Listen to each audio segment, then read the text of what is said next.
आप सब चल सकते हैं, पर आप चलना चाहते नहीं है ना। आप लोग अच्छा बताइए, दिन में कितना झूठ बोल लेते होंगे? बोलो मैया जी, ओ मैया, बताओ दिन में कितना झूठ बोल लेते होंगे आप लोग? 1 बार, 2 बार, 3 बार, 5 बार, या बहुत बार? अच्छा, एक प्रश्न आप अपने आप से पूछिए, क्या आपको वहां पर झूठ बोलने की आवश्यकता थी जहां पर आपने झूठ बोला? एक बार विचार, आप ये क्वेश्चन अपने आप से कीजिए कि जहां आपने झूठ बोल दिया, क्या वहां पे बिना झूठ के भी काम चल सकता था क्या? याद रखना, जब झूठ बोलने का मौका आए ना, तो आप साइलेंट हो जाना, चुप। कई बार चुप रहने से बड़े बड़े काम बन जाते हैं। जरूरी नहीं है कि आप बोलें, बोलो यदि पहले तुम तौलो, फिर मुख को खोला करना। पुष्प नहीं बन सकते हो तो कांटे बनकर मत रहना। मेरी मां, पहले आप अपने आप से पूछिए कि आप झूठ बोलते हैं, क्या इसकी जरूरत है? जरूरत है? क्यों? आप झूठ किनसे बोलते हैं? किससे? अपने पति से, अपनी पत्नी से, अपने बच्चों से, अपने पड़ोसियों से, या अपने ग्राहकों से?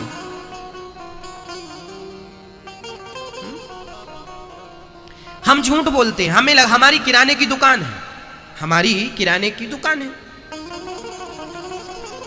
हम बिजनेसमैन हैं, व्यापारी हैं, हमारी कपड़ों की भी दुकान है, हमारे जूते चप्पल की दुकान है, हमारी लोहा की सीमेंट की दुकान है, सरिया की दुकान है। गुरुजी, अब हमारी दुकानें हैं और आप कह रहे हैं सच बोलो, तो कैसे काम बनेगा? हम तो किराना की दुकान, हम तो किराना की दुकान है, हमारी कपड़ों की दुकान है, हमारी सरिया की दुकान है, झूठ तो बोलना पड़ेगा। एक बार ये प्रश्न हमसे पूछा गया कि गुरुजी, आप कहते हैं सच बोला करो, पर हम दुकानदार लोग हैं, हमें तो झूठ बोलना पड़ेगा ना। एक सज्जन ने अपने मन से बोल दिया, दुकानदारों को तो भगवान भी माफ करता। हमने कहा क्यों? क्यों माफ करता तुम्हें दुकानदारों को भगवान? क्यों माफ करेगा तुम्हें? तुम दुकानदार हो,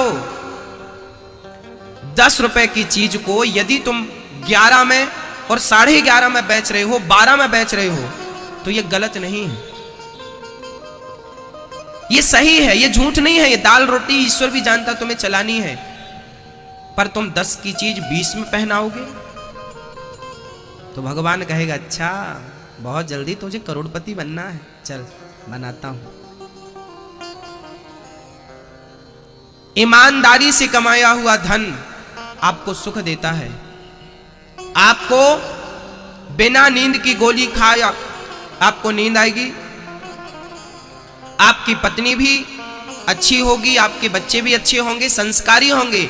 और आपने यदि 2 नंबर का धन कमाया और बड़े आदमी बनने लगे, तो वो धन देखना बहुत जल्दी किसी और रास्ते से निकलना शुरू हो जाएगा।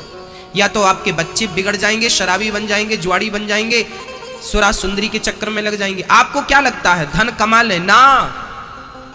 धन आने के यदि एक रास्ता है तो जाने के ना जाने कितने रास्ते हैं। इसलिए ईमानदारी का धन। मेरी मां, मैंने बचपन में एक बात सीखी है मैं अपने से। जब एक बार मैं 8 साल का था, जब मैं 8 साल का था, 8 से 9 साल का रहा, जब मैं 8-9 वर्ष का था, तब मुझे 50 रुपए कहीं से प्राप्त हुए थे। 50 रुपए मैं जोड़ता था पैसे थोड़ा थोड़ा। मुझे 50 रुपए मिले थे मां, और मैं खेत जा रहा था, तो वो 50 रुपए मेरे रास्ते में गिर गए। ये मेरे साथ की घटना है। तब से मुझे एक सबक मिला, वो सबक मैं आपके सामने रख रहा हूं। 8-9 साल की उम्र में मुझे 50 रुपए प्राप्त हुए थे। बहुत सारा महीनों तक जोड़ा तो 50 रुपए इकट्ठे हुए। 50 का नोट था, एक ओनली, वो मेरे जेब में था। मैं खेत की तरफ जा रहा था, अचानक वो पैसा 50 रुपए गिर गया। मैं जाकर देखा, जेब में हाथ डाला तो जेब फटा था, चलो जेब से गिर गया। बहुत ढूंढा, नहीं मिला, घर आ गया, रात हुई, सो गया।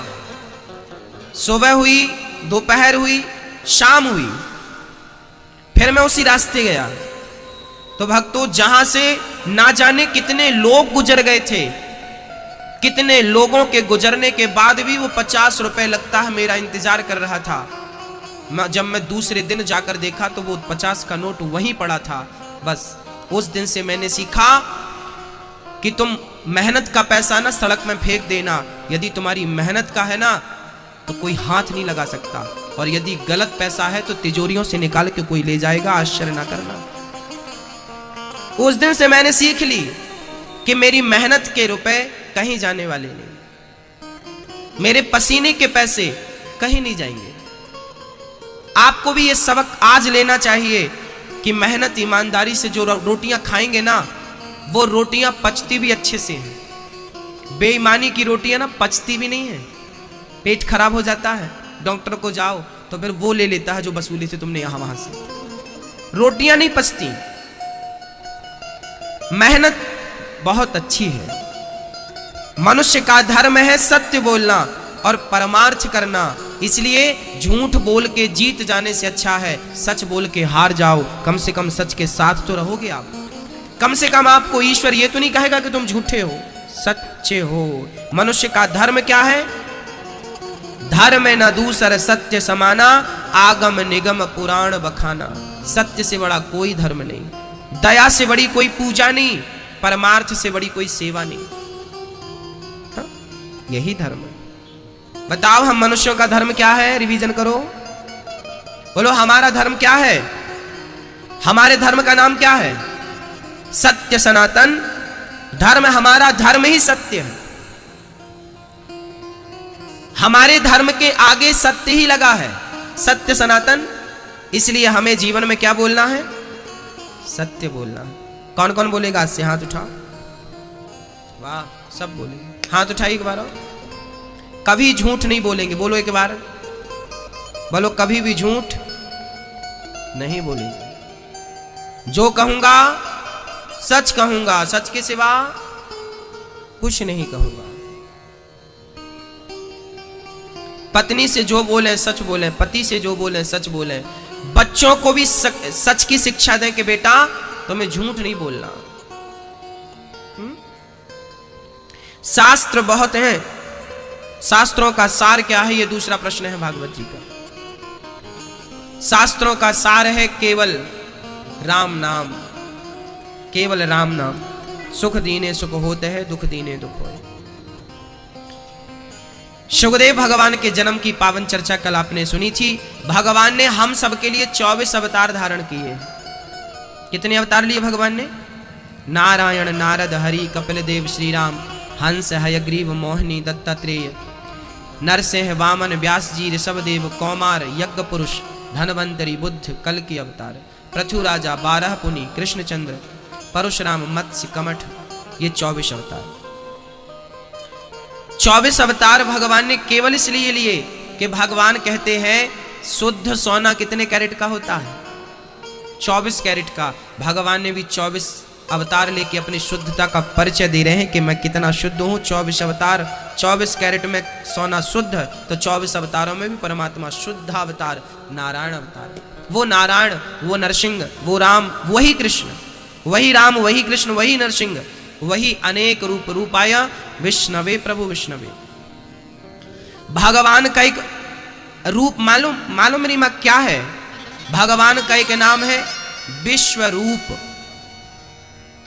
ये विश्व किसका रूप है? ये विश्व किसका रूप है? ये विश्व परमात्मा का रूप है। हाँ मैया जी, ये क्या है? जो भी है परमों से उससे लेना देना नहीं। माना कि ये घड़ा है। ये क्या है? माना कि ये घड़ा है मिट्टी का। आपने देखा हो घड़ा बड़ा होता, ये माना कि। अच्छा ये बताइए ये क्या है? जोर से बोलना सब, क्या है ये? जोर से। मैया क्या है ये? नींद आ रही है? लगा लो पानी। क्या है ये घड़ा, माना कि ये घड़ा है। अच्छा बताओ, इस घड़े में मिट्टी के सिवा और क्या है? बताओ, घड़े में मिट्टी के सिवा क्या है? कुछ नहीं है, कुछ नहीं। जैसे घड़े में मिट्टी के अतिरिक्त कुछ भी नहीं है, उसी प्रकार इस विश्व में ईश्वर के अतिरिक्त कुछ भी नहीं है। इसलिए इसको विश्व रूप कहा जाता है। ईश्वर का रूप है ये विश्व, अखिल ब्रह्मांड नायक परमात्मा, वो ईश्वर का रूप है ये संसार। प्रिय भक्तों, 24 अवतारों में भगवान ने ना जाने कितनी लीलाएं की हैं। सुखदेव जी के पिता द्वापर में महर्षि पाराशर के द्वारा वसु की कन्या सत्यवती के गर्भ से भगवान के कला अवतार योगीराज श्री व्यास जी का जन्म हुआ था। द्वापर में महर्षि पाराशर के द्वारा, व्यास जी के पिता का नाम क्या था? महर्षि पाराशर। पाराशर के द्वारा वसु की कन्या, मत्स्यगंधा भी इसको कहते हैं, जल में नाव चला रही थी एक कन्या, बड़ी सुंदर थी। पाराशर मुनि वहां से गुजरते हैं। पाराशर जी ने देखा कि बहुत बढ़िया एक मुहूर्त है, इस मुहूर्त में यदि कोई स्त्री गर्भवती हो जाए तो देश का कल्याण करने वाला बच्चा उसके गर्भ से पैदा होगा। तो महर्षि पाराशर ने सत्यवती से कहा कि तुम स्त्री हो, मैं पुरुष हूं, और संयोग अच्छा बन रहा है, तुम्हारे गर्भ से बच्चा पैदा हो सकता है। सत्यवती बोली, प्रभु कि नदी के उस पार तो मेरे पिता बैठे हैं, वो सब देख रहे हैं, क्या मैं पिता के सामने क्या आपका आलिंगन कर सकती हूं? पाराशर बोले, तुम उसकी चिंता ना करो। तब पाराशर जी ने अपनी शक्ति से फॉग किया, फॉग अर्थात कोहरा, कोहरा होता ना सर्दियों में, पाराशर जी ने अपनी शक्ति से चारों तरफ कोहरा कर दिया, कुछ नजर नहीं आया। और उसी नाव में पाराशर जी ने सत्यवती को गर्भवती किया। और याद रखना, गर्भवती होते ही तुरंत सत्यवती के गर्भ से श्री वेद व्यास जी महाराज प्रकट हुए, और वही व्यास जी महाराज जिन्होंने वेदों का विस्तार किया। अब आप कहेंगे कि महाराज जी ऋषि मुनि ये ऐसा काम करते हैं ना? वो ऋषि थे, वो जानते थे कि इस मुहूर्त की क्या वैल्यू है। अब जो तुरंत कोहरा प्रकट कर सकता है, क्या वो साधारण रहा होगा? जिसकी सामर्थ्यता कोहरा बनाने की थी, वो साधारण रहे होंगे? और मत्स्यगंधा ने एक वरदान मांगा, क्योंकि ये मछली के गर्भ से पैदा हुई थी तो इनके शरीर में मछली सी स्मेल बनी रहती थी। तो मत्स्यगंधा ने वरदान मांगा कि अब मुझे एक वरदान दीजिए। पाराशर मुनि ने कहा, बोलो तुम्हें क्या वरदान चाहिए? तब मत्स्यगंधा ने कहा कि मेरे शरीर में जो स्मेल मछली की आती है वो दूर हो जाए। उसी क्षण पाराशर मुनि, देखिए संत का प्रभाव क्या था, पाराशर ने कहा ठीक है, अब तेरे शरीर से दिव्य सुगंध निकलनी शुरू हो जाएगी। उसी क्षण वो मत्स्यगंधा सत्यवती नाम की कन्या से ख्याति पाती है और उसके शरीर से दिव्य सुगंध निकलती है। हाँ, उसी सत्यवती से आगे चलकर शांतनु जी ने विवाह किया था।